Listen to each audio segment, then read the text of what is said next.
I stood at the back of the church, holding an envelope that would burn everything to the ground. The organ played softly. White roses lined the aisle.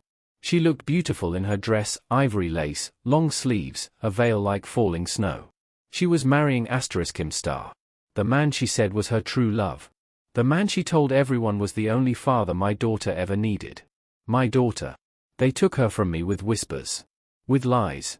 With a story so perfect, so heartbreaking, that no one questioned it. He's not the father. She told her family. Her friends. Her church.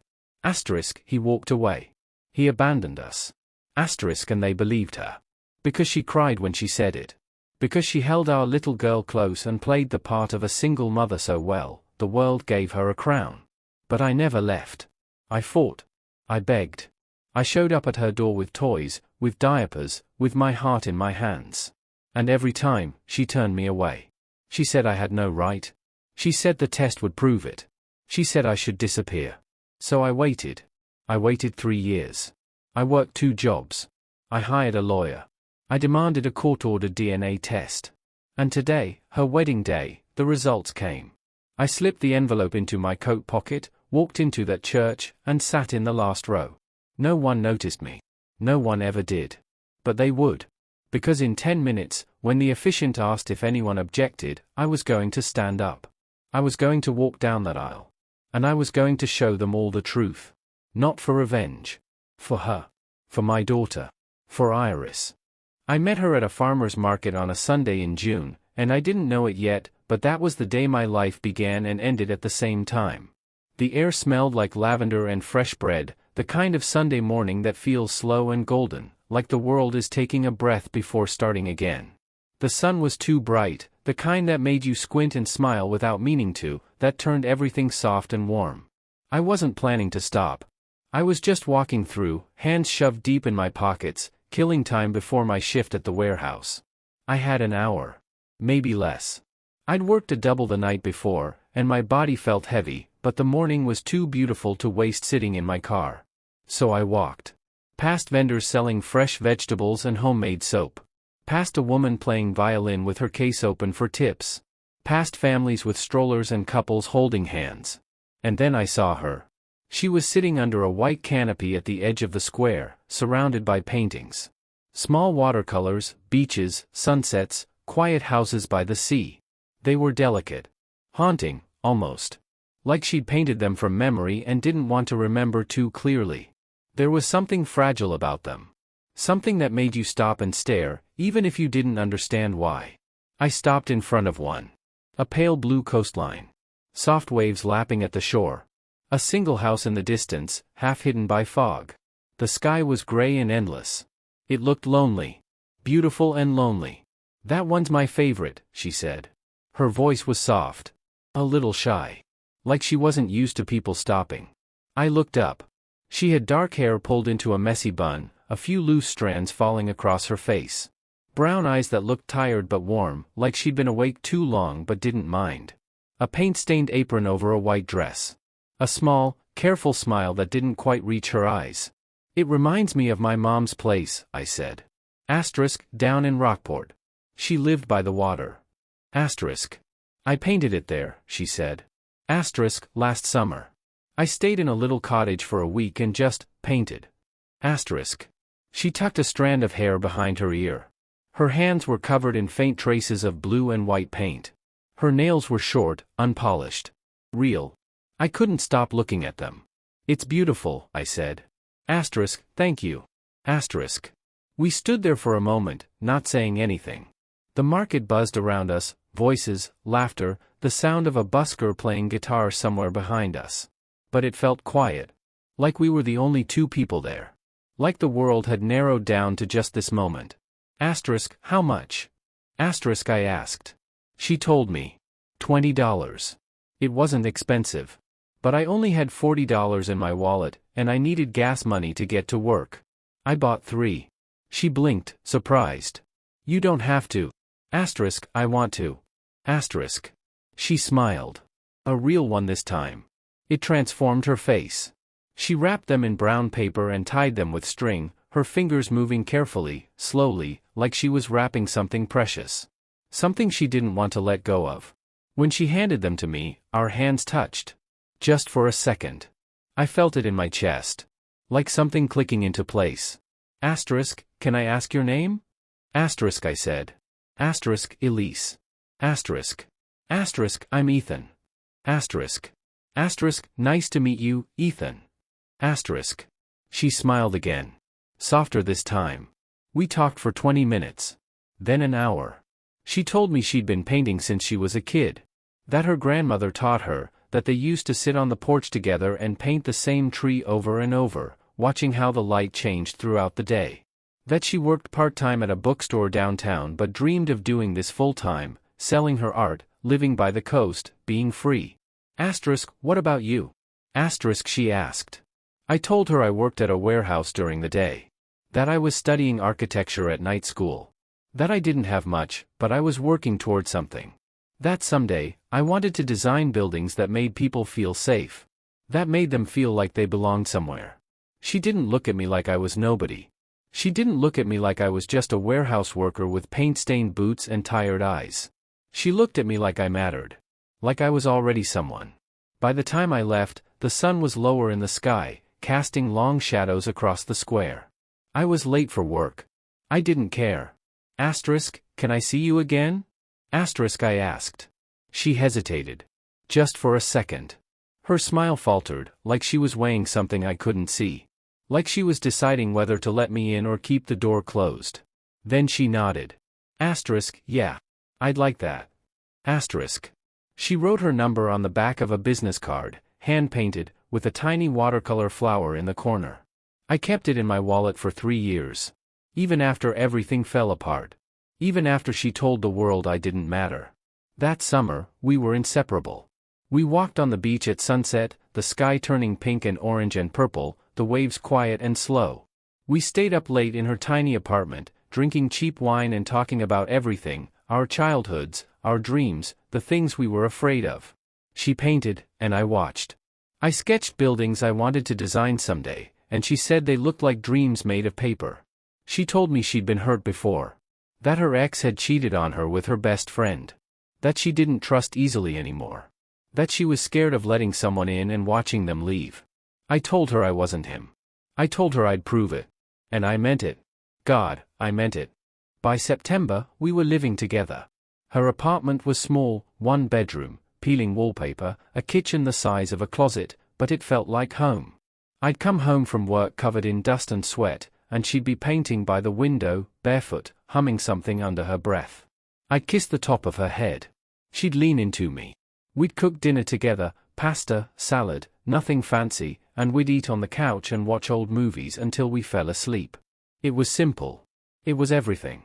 And then, one night in November, everything changed. I came home late. She was sitting on the couch, staring at something in her hands. Her face was pale. Her eyes were red. Asterisk, Elise? Asterisk. She looked up at me. She was holding a pregnancy test. 2 pink lines. She was crying. I thought she was scared. I thought she didn't want it. I thought she was going to tell me it was over. But when I sat beside her and held her, she whispered, Asterisk, I'm happy. Are you? Asterisk. I kissed her forehead. I held her face in my hands. I looked into her eyes and said the truest thing I'd ever said. Asterisk, I've never been happier. Asterisk. And I meant it. I didn't know yet that happiness could be stolen. I didn't know yet that love could be rewritten. I didn't know that in less than a year, she would look me in the eyes and tell me I wasn't the father. That she would take everything from me and call it mercy. But that night, in her small apartment, with her trembling in my arms, I thought we were going to be okay. I thought we were going to be a family. I thought I was enough. I was wrong. The pregnancy changed everything. Not in the way I expected. Not in the gentle, glowing way people talk about in movies, where the woman gets this radiant smile and the man puts his hand on her belly and everything is soft and perfect. It was harder. Darker. Like something heavy had settled over us, and we were both trying to hold it up without asking for help. Elise was sick almost every day. Morning sickness that lasted all day. She couldn't paint. She couldn't work. She couldn't even look at food without turning green. She stayed in bed, pale and exhausted, staring at the ceiling like she was somewhere else. Somewhere I couldn't reach. I picked up extra shifts. Doubles. Sometimes triples. I worked until my hands ached and my back screamed, until I couldn't feel my feet anymore. I came home at midnight smelling like sweat and cardboard, and I'd find her in the same position I'd left her, curled on her side, facing the wall, one hand resting on her growing belly. I'd cook her soup. She wouldn't eat it. I'd sit on the edge of the bed and rub her feet. She wouldn't look at me. But she'd hold my hand. And I thought that was enough. I read to her from baby books I bought at the thrift store. Books with soft illustrations and lists of names we'd never use. Asterisk, what about Oliver? Asterisk, I'd ask. She'd shake her head. Asterisk, Maya? Asterisk, another shake. Asterisk, Iris? Asterisk, she'd pause. Asterisk, I like Iris. Asterisk, she'd whisper. And I'd smile, even though I knew she wasn't really there with me. Not fully. I started setting up the nursery in the corner of our bedroom. We didn't have a second room, so I carved out a space near the window.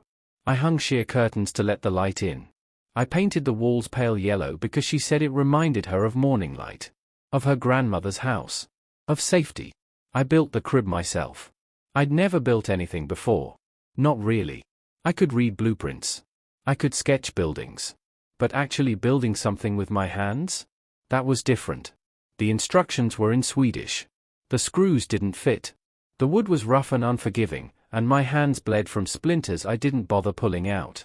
I worked on it late at night after Elise fell asleep, hunched over in the corner of the bedroom with a single lamp and a screwdriver that kept slipping. But I finished it. It wasn't perfect. One side was slightly uneven. The paint was streaky in places. But it was solid. It was safe. It was made with love. When Elise saw it, she cried. She stood in the doorway, one hand on her belly, and she cried.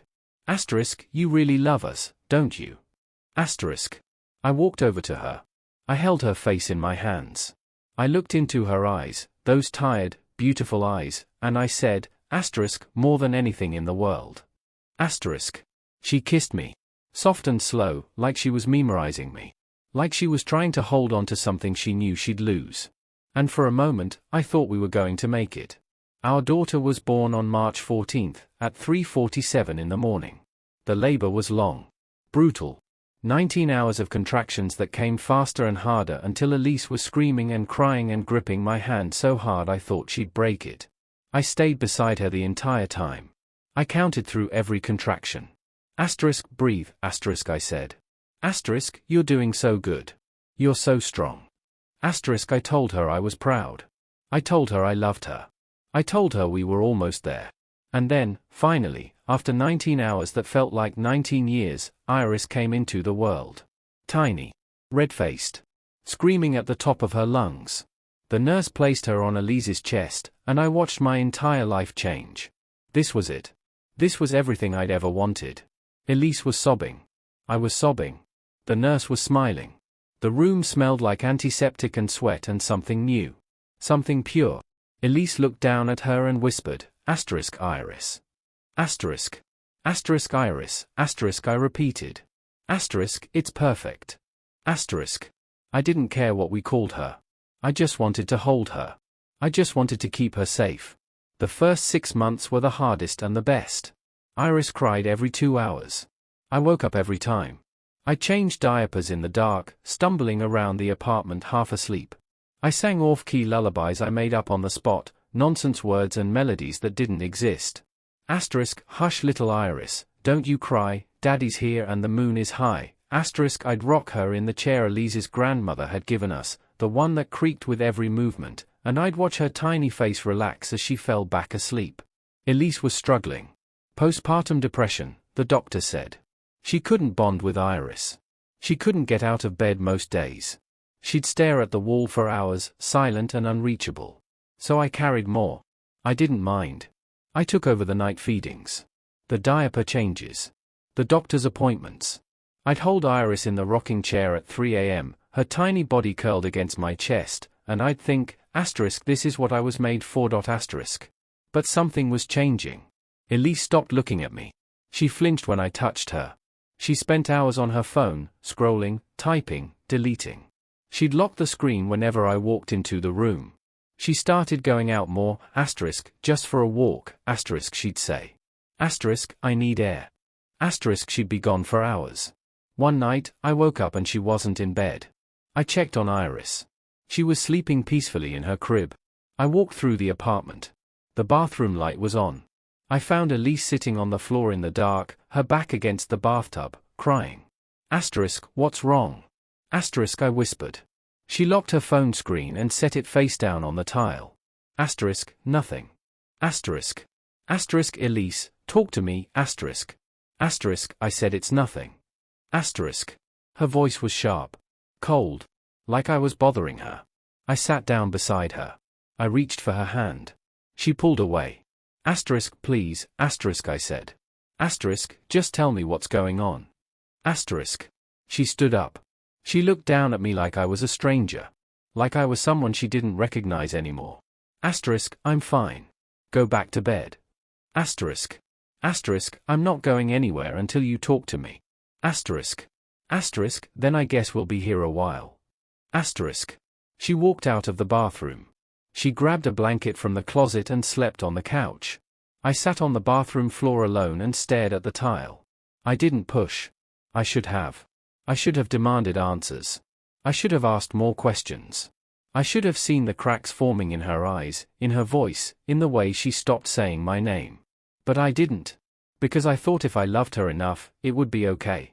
I thought love was enough. I was wrong. It started with a text from my friend Jake. I was at work, stacking pallets in the back of the warehouse. The air was thick with dust and heat, and my shirt was soaked through with sweat. My phone buzzed in my pocket. I ignored it at first. I was on a deadline, and my supervisor was watching from across the floor, arms crossed, waiting for me to mess up.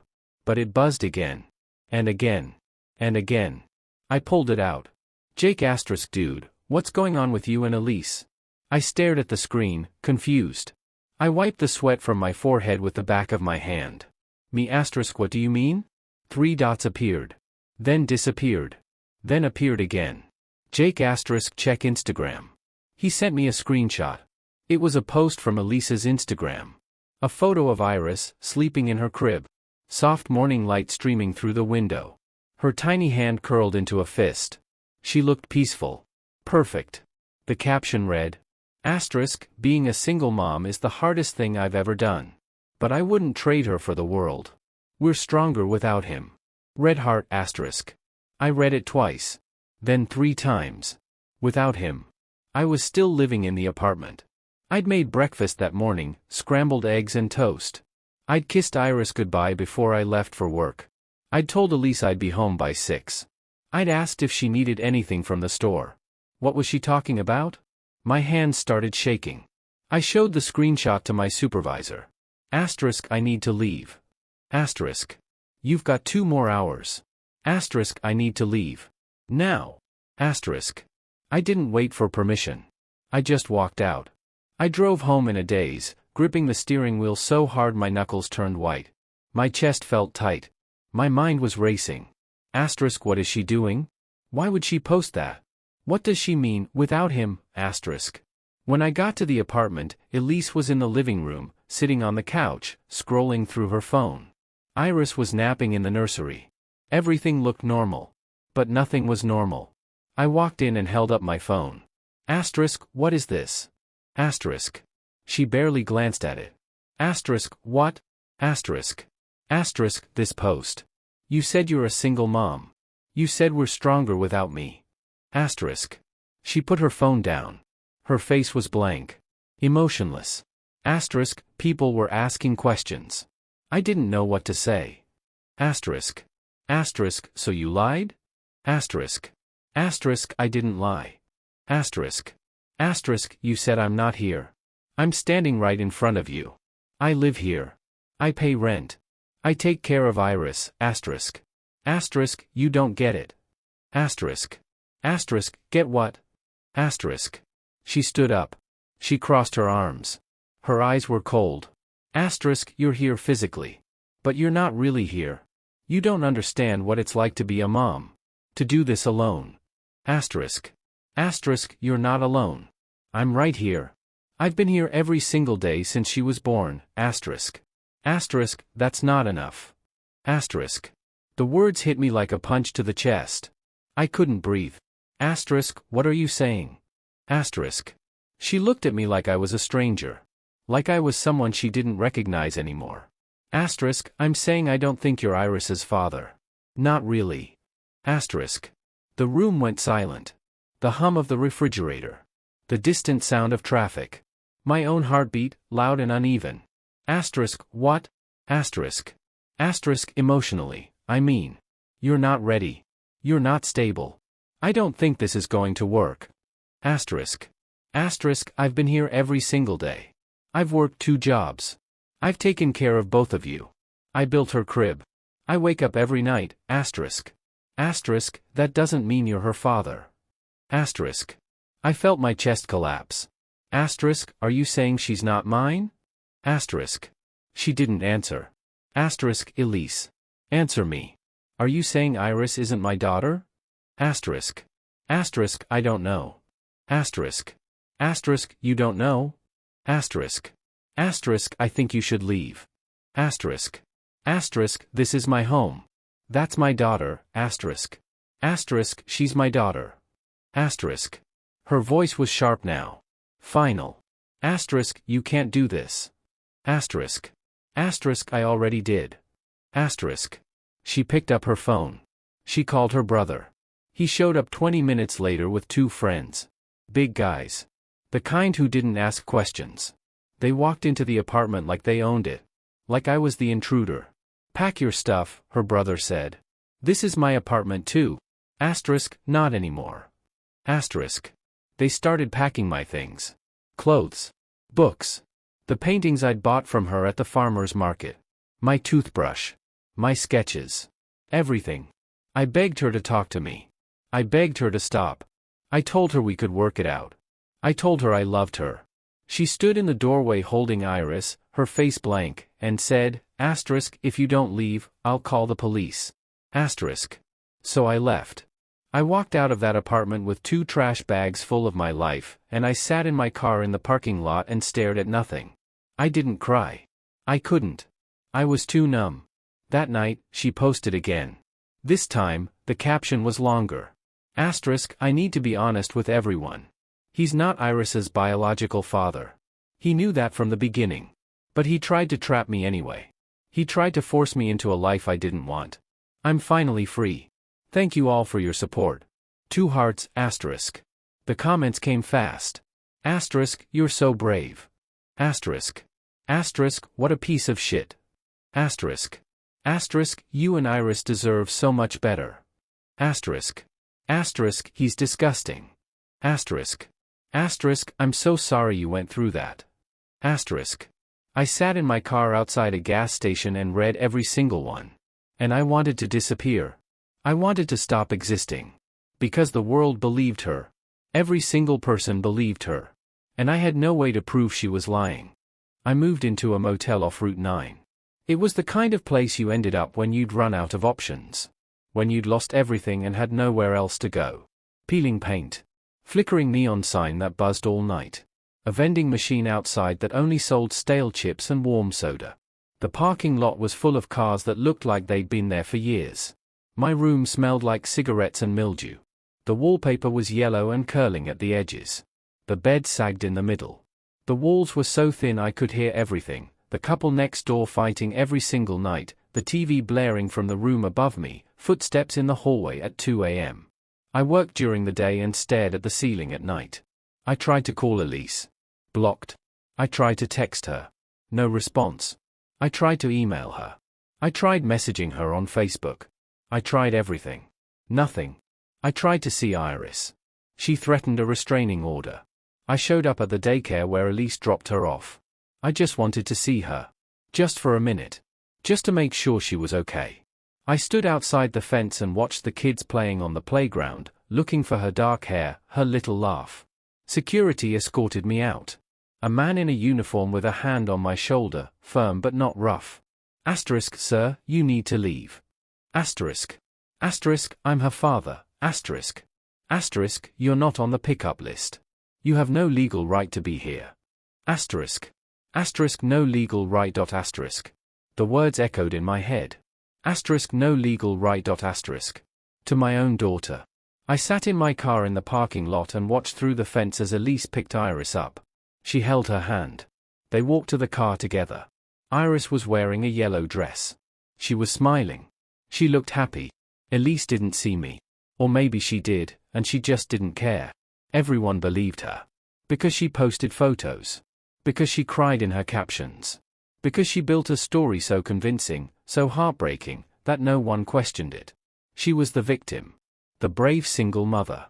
The woman who'd been trapped by a man who lied to her. And I was the villain. Even I started to doubt myself. Was I Iris's father? I knew I was. I'd been there in the delivery room. I'd held Elise's hand through every contraction. I'd counted Iris's fingers and toes. I'd stayed up every night for 6 months. I'd built her crib. I'd sung to her. But what if I was wrong? What if Elise was telling the truth? What if I'd been living a lie this whole time? I spiraled. I stopped eating. I stopped sleeping. I went to work like a ghost, moving through the motions without thinking. I came home to that motel room and sat in the dark and stared at the walls. Then, one night, my brother called. Ethan. You sound like shit. Thanks. Have you eaten today? I don't know. Jesus. You need help. I don't need. You need a lawyer. I was quiet. I can't afford a lawyer. I don't care. You need one. He gave me a name. Daniel Frost. A family lawyer who'd helped a friend of his with a custody case. Call him. My brother said. Tomorrow. Promise me. I don't have money. I'll lend you the money. Just call him. I met Daniel 2 days later in a diner off the highway. It was the kind of place with cracked vinyl booths and coffee that tasted like burnt water. He was already there when I arrived, older, 50-something, gray hair, tired eyes. He was reading a newspaper and drinking black coffee. I sat down across from him. You Ethan? Yeah. Tell me everything. So I did. I told him about Elise. About the pregnancy. About Iris. About the Instagram post. About being kicked out. About the lies. About the daycare. About how everyone believed her and no one believed me. When I finished, he leaned back and took a sip of his coffee. You need a paternity test. She won't agree to one. You don't need her permission. You file for custody. The court orders the test. It's your legal right. I stared at him. I don't have money for this. He looked me in the eyes. Then find it. I sold my car. I borrowed $2,000 from my brother. I pawned my laptop. I sold my guitar, the one I'd had since high school, the one my dad gave me before he died. I signed the retainer with shaking hands. Daniel filed the lawsuit in June. For weeks, nothing happened. Then, one day, her lawyer sent a letter. I opened it in the motel room, sitting on the edge of the sagging bed. It said I was harassing her. That I had anger issues. That Iris was frightened of me. That I was unstable and dangerous. That I'd threatened Elise multiple times. That I'd shown up at her home uninvited. All lies. Every single word. I read it 3 times. Then I crumpled it up and threw it across the room. I called Daniel. They're saying I'm dangerous. I know. I got the same letter. What do we do? Nothing. Let them say whatever they want. The DNA doesn't lie. But what if the judge believes them? The DNA doesn't lie, Ethan. Trust the process. The court date was set for October 12th. The paternity test was scheduled for October 18th. I circled both dates on the calendar in my motel room. I stared at them every night before I went to sleep. I counted down the days. 92 days. 87 days. 63 days. And then, one day in late September, I saw the Facebook post. Elise was engaged. A photo of her and some guy I'd never seen before. Tall. Clean-cut. Smiling like he'd just won the lottery. His hand on her waist. Hers holding up a ring that caught the sunlight. The caption read, God brought him into our lives when we needed him most. I never thought I'd find love again after everything I went through. But he showed me what a real man looks like. We're getting married this fall. Iris finally has the father she deserves. Ring. I stared at the date. October 16th. 2 days before the test. She was erasing me. Not just from her life. From Iris's life. From history. The photo was perfect. Too perfect. Elise in a white sundress, barefoot on a beach. The ocean behind her, golden hour light making everything glow. A man beside her, tall, clean-cut, the kind of guy who looked like he belonged in a toothpaste commercial. His hand on her waist. Hers holding up a ring that caught the sunlight. They looked happy. They looked like a family. The caption read, God brought him into our lives when we needed him most. I never thought I'd find love again after everything I went through. But Michael showed me what a real man looks like. What it means to be protected. To be loved. To be safe. We're getting married this fall, and I can't wait to start this new chapter. Iris finally has the father she deserves. Ring sparkles, The comments were full of hearts and congratulations. OMG, so happy for you. You deserve this after everything. He looks like a real man. Finally, someone who will treat you right. Iris is so lucky. God is good. I sat on the edge of the motel bed and stared at the screen until it blurred. She was erasing me. Not just from her life. From Iris's life. From history. If she married him before the test, he'd be in the photos. In Iris's memories. In the stories she told about her life. I'd be the stranger. The lie. The man who tried to ruin everything. The man who wasn't really her father. I called Daniel. She's getting married. When? October 16th. 2 days before the test. He was quiet for a moment. Doesn't matter. The court date stands. But what if she? The DNA doesn't care about a wedding, Ethan. But I cared. Because I knew what she was doing. She was building a new story. A new family. A new life. And I was the villain she'd already written out. The deadbeat. The liar. The man who tried to trap her. I couldn't let that happen.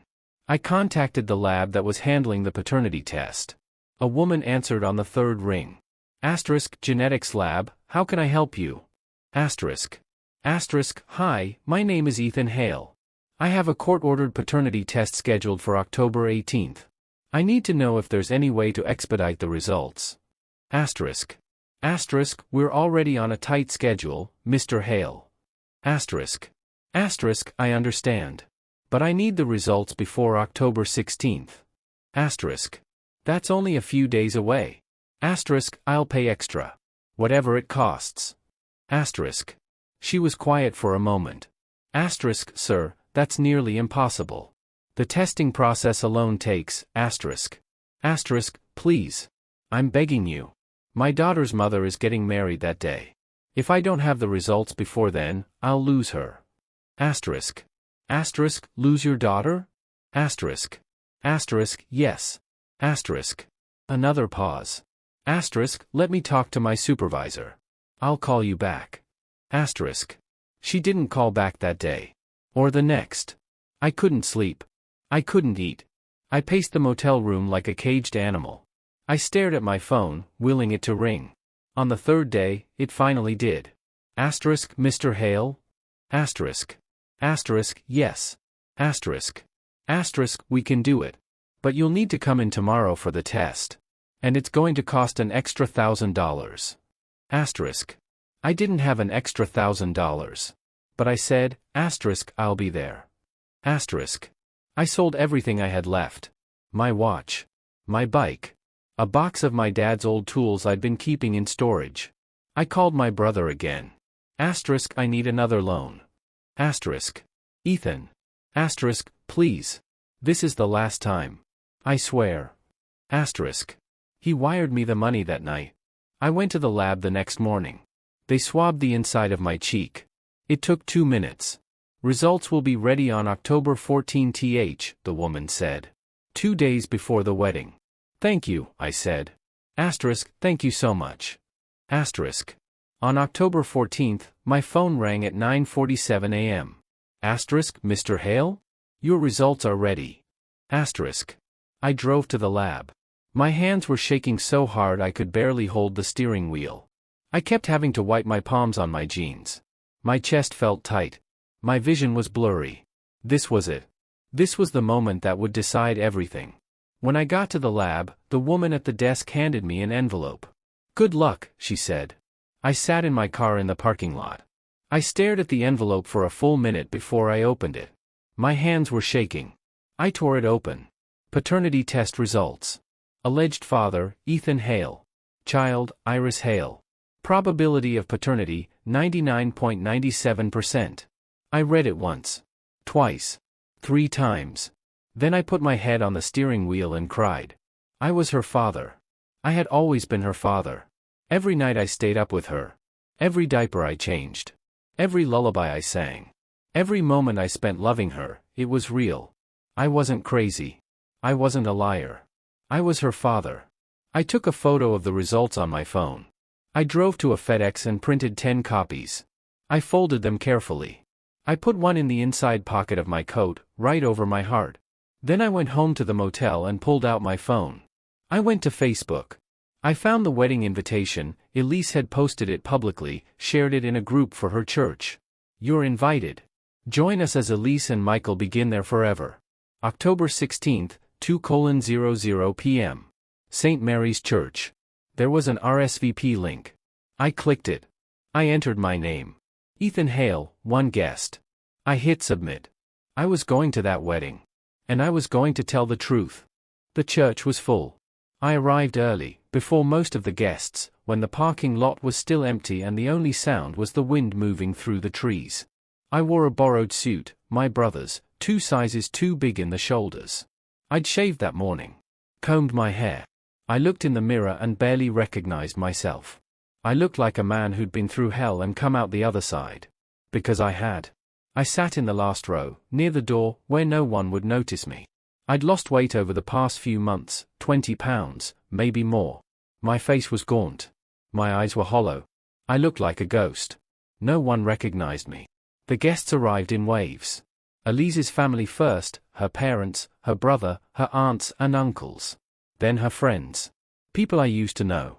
People who'd stopped answering my calls. People who'd blocked me on social media. People who believed every word she said. They laughed. They hugged. They took photos in front of the church. They talked about how beautiful everything was. No one looked at me. I was invisible. The bridesmaids arrived next, walking up the steps in blush pink dresses. Then the groomsmen in black suits. Everyone was smiling. Everyone was happy. I gripped the envelope in my pocket. The organ started playing. Everyone stood. The bridesmaids walked down the aisle first, one by one, holding bouquets of white roses. Then the groomsmen. Then the ring bearer, a little boy, maybe 5, carrying a pillow with 2 gold bands. And then the flower girl. Iris. She was wearing a tiny white dress with lace sleeves. A ribbon in her dark hair. She carried a small basket of rose petals and scattered them carefully, one by one, smiling at the crowd. She didn't see me. My chest cracked open. She was so big. So different. I'd missed a year of her life. A year of her growing, learning, laughing. A year of her becoming someone I didn't know anymore. A year I'd never get back. The organ music swelled. Everyone stood. Elise walked down the aisle on her father's arm. She looked radiant. Untouchable. Like a painting come to life. Her dress was ivory lace, long-sleeved, with a train that trailed behind her. Her veil was soft and delicate, like falling snow. She was smiling, that same shy smile I'd fallen in love with at the farmer's market. The man at the altar, Michael, her groom, looked at her like she was salvation. Like she was the best thing that had ever happened to him. I felt sick. The officiant began. Asterisk, dearly beloved, We are gathered here today to witness the union of Elise Marie Carter and Michael James Thompson in holy matrimony. I stopped listening. I stared at Iris. She was standing next to one of the bridesmaids, holding her hand, swinging her basket back and forth. She looked happy. Did she remember me? Did she even know who I was anymore? The officiant kept talking. About love. About commitment. About God's plan. I gripped the envelope tighter. They read scriptures. They sang hymns. Michael's best man gave a toast about how Michael had saved Elise and Iris. About how he was a real man who stepped up when no one else would. The crowd clapped. I wanted to scream. Finally, they reached the vows. Michael went first. He talked about how much he loved Elise. How he promised to protect her and Iris. How he'd be the father Iris never had. The crowd sighed. Elise went next. She talked about how Michael rescued her. How she'd been so broken and he put her back together. She cried. Everyone cried. I felt my jaw clench. The officiant smiled. If anyone here has reason why these two should not be wed, speak now or forever hold your peace. The room was silent. I stood up. The sound of my chair scraping the floor echoed through the church like a gunshot. Every head turned. 200 people stared at me. Elise's face went white. Excuse me, I said. My voice cracked. I'm sorry to interrupt. But there's something everyone here needs to know. Her brother stood up. Get the hell out. Now. No. I started walking down the aisle. People gasped. Whispered. Elise's mother put her hand over her mouth. Michael looked confused. Elise's hand started shaking. I pulled the envelope from my pocket. She told you I wasn't the father, I said. My voice was louder now. Steady. She told you I abandoned them. That I knew Iris wasn't mine. That I tried to trap her. But that's a lie. I held the envelope up. This is the DNA test. Court ordered. Completed 2 days ago. I am Iris's biological father. Probability of paternity, 99.97%. I always have been. The officiant looked at Elise. Is this true? She opened her mouth. Nothing came out. I walked up to the front. I knelt down in front of Iris. She looked at me with her big brown eyes, the same eyes I'd stared into the night she was born. Hi, sweetheart. She tilted her head. Do you remember me? She studied my face for a long moment. Then she smiled. Daddy. The word shattered me. I nodded. Yeah, baby. It's me. She dropped her basket and threw her arms around my neck. And for the first time in a year, I felt whole. The church erupted. What the hell is this? Who is that? Is that him? Someone call security. Her father shouted. Her brother lunged toward me. Someone grabbed his arm and held him back. The bridesmaids backed away. The groomsmen stood frozen, unsure what to do. Michael stood at the altar, staring at Elise like he'd never seen her before. Is it true? He asked. His voice was quiet. Broken. Elise's hands were shaking. Tears streamed down her face, smudging her makeup. Black mascara ran down her cheeks. I didn't, did you lie about him? She didn't answer. Michael took a step toward her. Elise. Look at me. Did you lie? She sobbed. I was scared. That's not what I asked. Did you lie about him being Iris's father? Silence. I stood up, still holding Iris. She clung to me, her small hands gripping my shirt, her face buried in my shoulder. I was there every day, I said. My voice was loud now. Strong. Clear. I worked 2 jobs to support you both. I built her crib with my own hands. I woke up every 2 hours to feed her. I changed her diapers. I sang to her every night. And you kicked me out and told everyone I abandoned her. Her mother gasped, her hand flying to her mouth. Asterisk Elise, what did you do? Asterisk. I didn't mean. Asterisk, what did you do? Asterisk her father repeated. His voice was hard. Angry. Elise collapsed onto the steps, sobbing into her hands. Asterisk, I was scared. I didn't know if I loved him. I didn't know what to do. I thought if I just started over, asterisk. Asterisk, so you lied? Asterisk Michael said. His voice was rising now. Asterisk, you lied to me? To your family? To everyone? Asterisk. I didn't mean to. Asterisk, you told me he was a deadbeat. You told me he walked away. You told me he wasn't her father. You told me you were raising her alone. Asterisk. I felt alone. Asterisk, that's not the same thing. Asterisk. He stepped back. He ripped the boutonniere off his jacket and threw it on the floor. Asterisk, I can't do this. Asterisk. Michael, please. Asterisk, I can't marry someone who lies like this. Asterisk. He turned and walked down the aisle. Asterisk, Michael. Asterisk, she screamed. Asterisk, please. Don't leave me. Asterisk. He didn't stop. He walked out of the church and slammed the door behind him. The room was silent. 200 people stared at Elise, collapsed on the altar steps in her wedding dress, sobbing. Her bridesmaid stood frozen. No one moved to comfort her. Her brother started toward me. Asterisk, you piece of shit. You ruined her life, asterisk. Asterisk, I ruined her life? Asterisk, I said. Asterisk, she lied about me for a year. She told the world I wasn't Iris's father. She told everyone I abandoned them. She destroyed my reputation. She kept me from my daughter. And you helped her. Asterisk. He stopped. I looked at Elisa's father. Asterisk, did you know? Asterisk. He didn't answer. Asterisk, did you know I was her father? Asterisk. She said. Asterisk, did you know? Asterisk. He looked away. I turned to address the entire church. Asterisk, I have court-ordered custody starting tomorrow.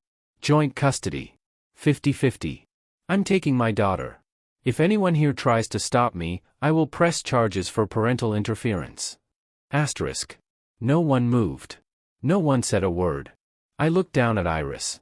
Asterisk, you ready to go, sweetheart? Asterisk. She nodded. I carried her down the aisle. Past Elisa's sobbing family. Past her silent friends. Past the officiant, still standing at the altar holding his Bible. When we stepped outside into the sunlight, Iris lifted her head from my shoulder and looked up at me.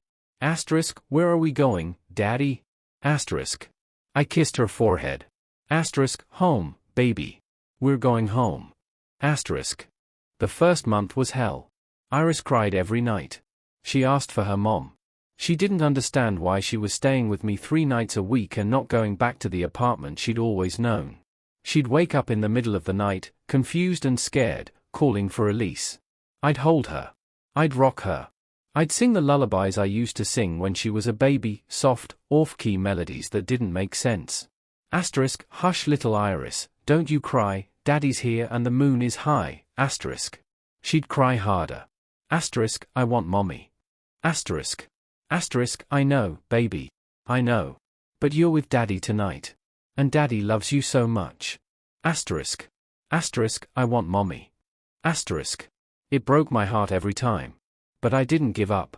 I read her favorite books, asterisk Goodnight Moon asterisk, asterisk The Very Hungry Caterpillar asterisk, asterisk Where the Wild Things Are star.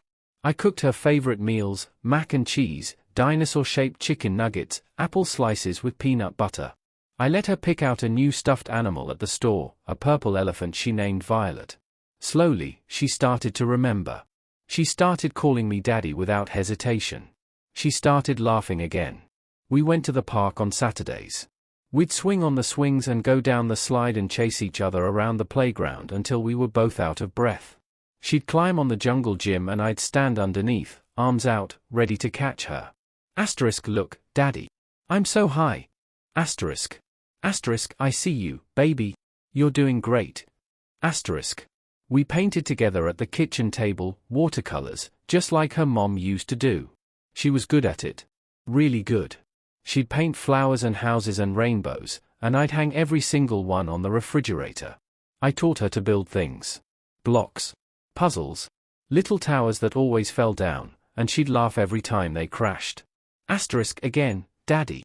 Again. Asterisk. God, I missed that sound.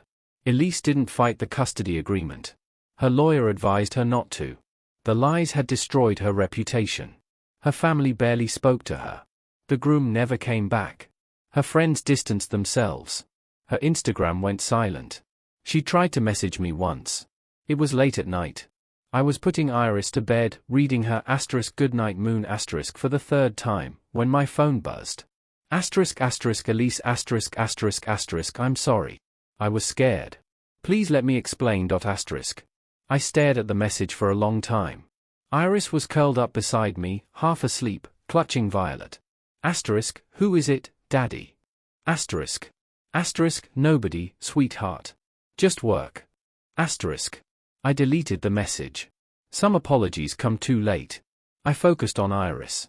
I got a better job, assistant manager at a construction supply company. It paid more. It had benefits. Health insurance. Dental. A retirement plan. Stability. I moved out of the motel and into a small house with a backyard. It wasn't much. 2 bedrooms. 1 bathroom. Peeling paint on the porch. A fence that needed fixing. But it was ours. I let Iris pick out the paint for her room. She chose yellow. Like the sun, Daddy. Like the sun, I repeated. We painted it together. She got more paint on herself than on the walls, but she was smiling the whole time. I planted flowers in the backyard, irises, because of her name. Purple and white. Years passed. Iris grew up strong. Smart. Kind. She knew the truth. I never hid it from her. But I also never spoke badly about her mother, not once. I let her see Elise on weekends when she wanted to. I didn't poison her against her. I didn't make her choose sides. I didn't use her as a weapon. I didn't turn her into a messenger between 2 broken adults. But she knew. She knew I fought for her when the world said I should walk away. She knew I never stopped trying, even when the doors kept slamming in my face. She knew I loved her more than anything in the world. When she turned 10, we were sitting on the porch one evening, watching the sun set over the neighborhood. The sky was pink and orange and purple, the kind of sunset that looks like a painting. Like something Elise would have painted back when we first met. She was quiet for a long time, just swinging her legs back and forth on the porch swing, holding Violet, the purple elephant she'd had since she was 3. Then she said, "Daddy? Can I ask you something?" "Of course, sweetheart. You can ask me anything." She was quiet for another moment, like she was choosing her words carefully. "Why did Mommy lie about you?" I took a deep breath. The question I'd been preparing for. The question I knew would come eventually. Because she was scared, I said carefully. She didn't know how to handle everything that was happening. Being a mom was hard for her. Being with me was hard for her. And when people are scared, sometimes they make bad choices. Really bad choices.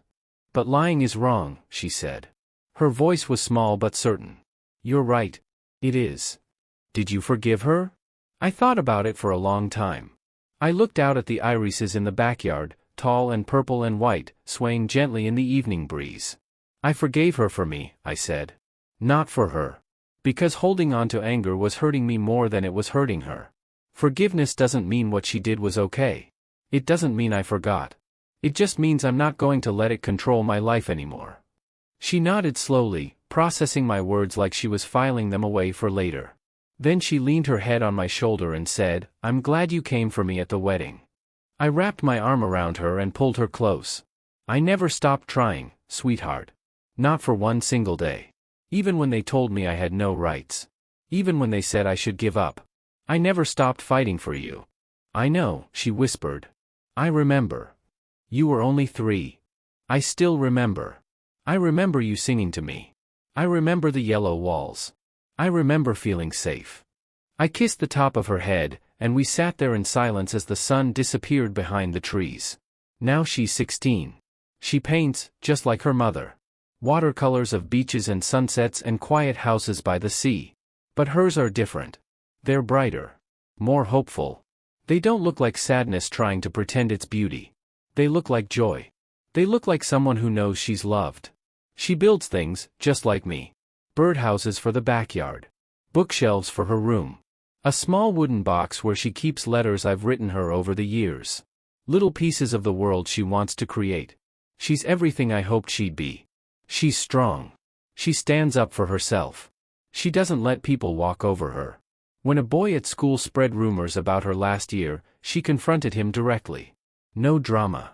No tears. Just strength. She's kind. She volunteers at the animal shelter on weekends, walking dogs that nobody wants.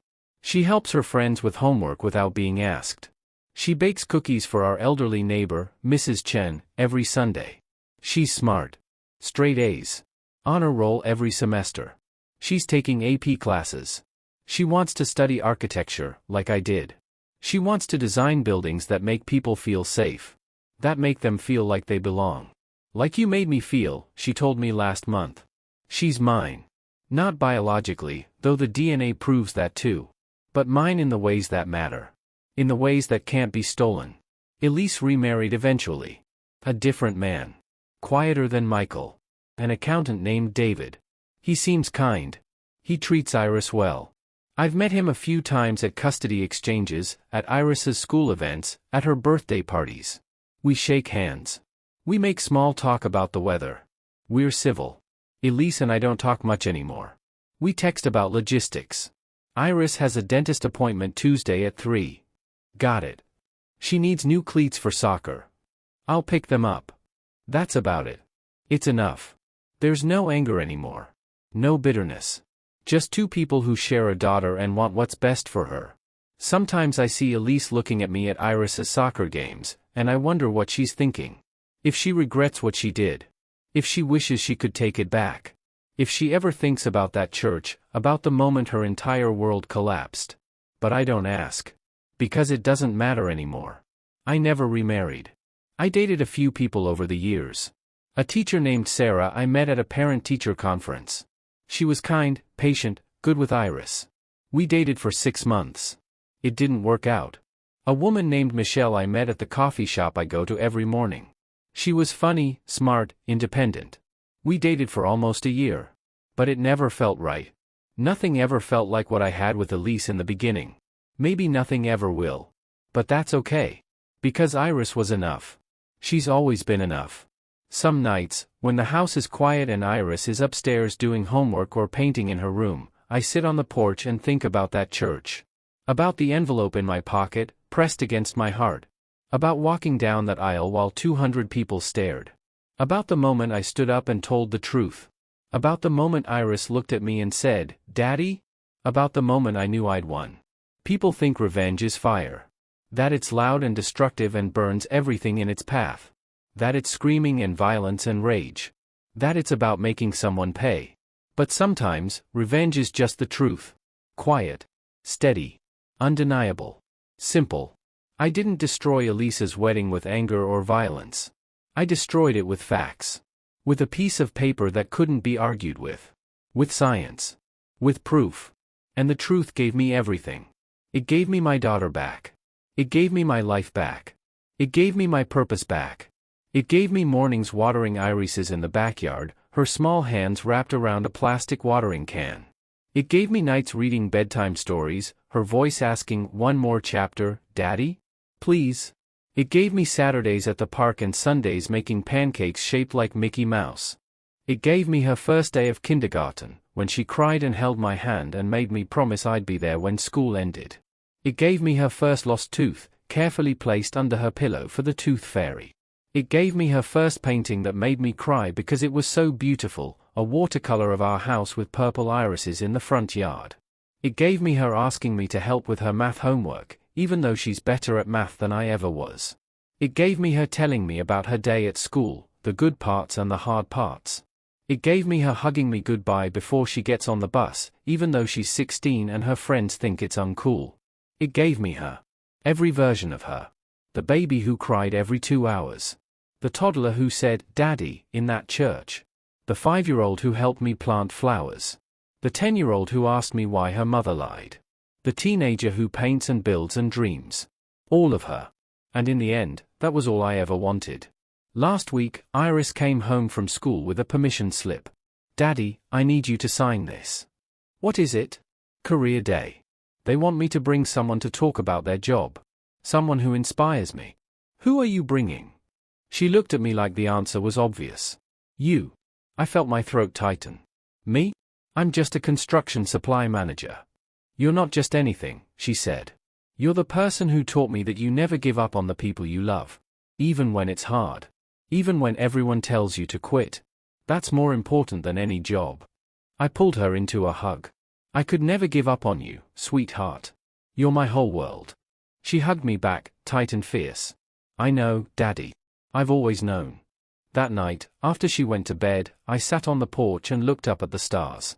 Clear and bright and infinite. And I thought about that farmer's market 13 years ago. About the paintings. About Elise's shy smile. About the moment I decided to stop and look at her art instead of walking past. If I hadn't stopped that day, none of this would have happened. I wouldn't have Elise. I wouldn't have the heartbreak. I wouldn't have the lies. But I also wouldn't have Iris. And despite everything, despite the pain, despite the motel, despite the year I lost with my daughter, despite the wedding, despite all of it, I wouldn't change a single thing. Because she's mine. And I'm hers. And that's all that matters. The DNA test didn't make me her father. Building her crib made me her father. Singing her lullabies made me her father. Waking up at 3 a.m. made me her father. Fighting for her when everyone said to walk away made me her father. Never giving up made me her father. Love made me her father. And nothing, not lies, not distance, not time, not manipulation, could ever take that away. Some people spend their whole lives looking for their purpose.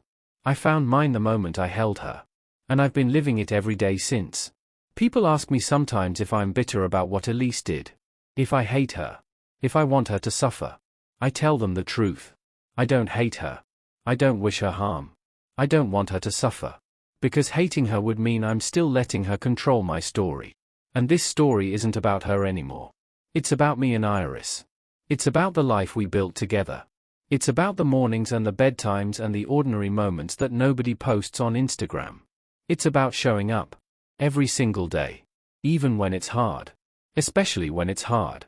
That's what being a father means. Not DNA. Not biology. Not a test result. Just love. And I'll keep showing up for her until the day I die. Because she's worth it. She's always been worth it. And that's the legacy I want to leave. Not revenge. Not bitterness. Not anger. Just love. Just a father who never gave up on his daughter. And a daughter who knew, without question, that she was loved. That's enough. That's everything.